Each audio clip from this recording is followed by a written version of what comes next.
هەستاین بە دروستکردنی پەخشنامەیەکی سەردیوار بە ناوی ژینگە لە دروستکردنی قوتابیان. هەڵبەتە قوتابخانەکان هەمیشە قوتابی بەهرەمەند و چالاک و ئەوە هەیە توانن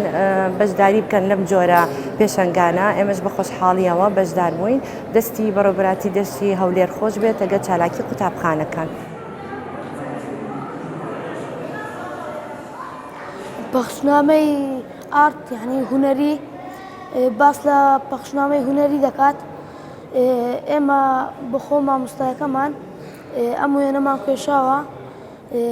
ماوەی 10 ڕۆژمان پێچوو دەستخۆشی لە مامۆستایەکەم دەکەم کە هاوکاری کردوم و قوتابیانەی لێرەنە و زۆر ماندوو بوونە و چالاکێش ئەوە ماسە زۆر بەسوودا.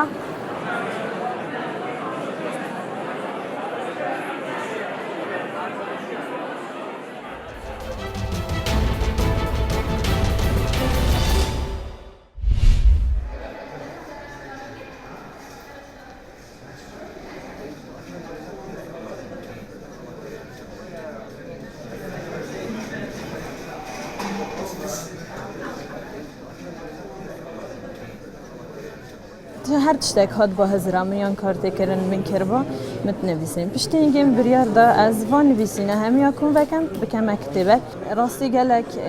yani bitepal piştek bû xanlevana û bû nivîser û bû wergêra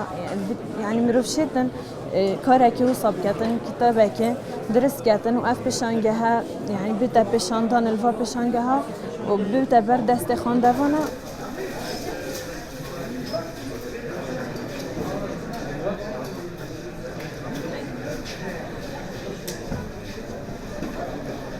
دهور خدانا پیشانگه که بیتن نگهنه 10 حتی 15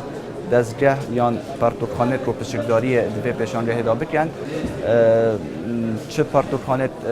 در وی دهور که نه ایناینه که بر همین خو و شانین خو دوی پیشانگه دا بلاف بکن.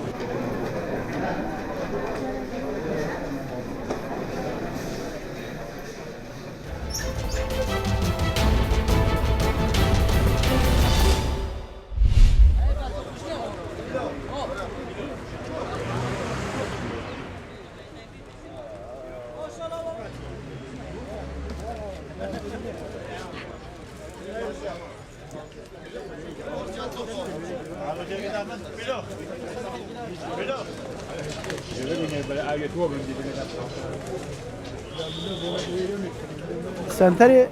ناحية دا نيفا ناحية شلون زيدا عالم جرا قسكته همية تشتهي كردي باجانه بگیره خضراتی بگیره تشتی حوصا خری هی یه شلون زی پایا یه درو برا گندات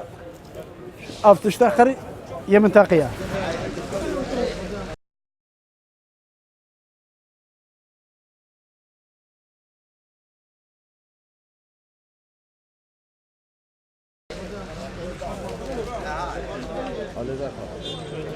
در منطقه شلوزه ناحیه شلوزه تشتی خمالی همین منطقات وکی درش درلوکی هونکا همین منطقه تشتی کردی تبیده درش باجانا کردی تید کلمی کردی تید سلکت کردی تید تبرید کردی تید واله بابا واله واله لابد گلا را که کیلونی بسا کی بیشی را که بابا ات کوزار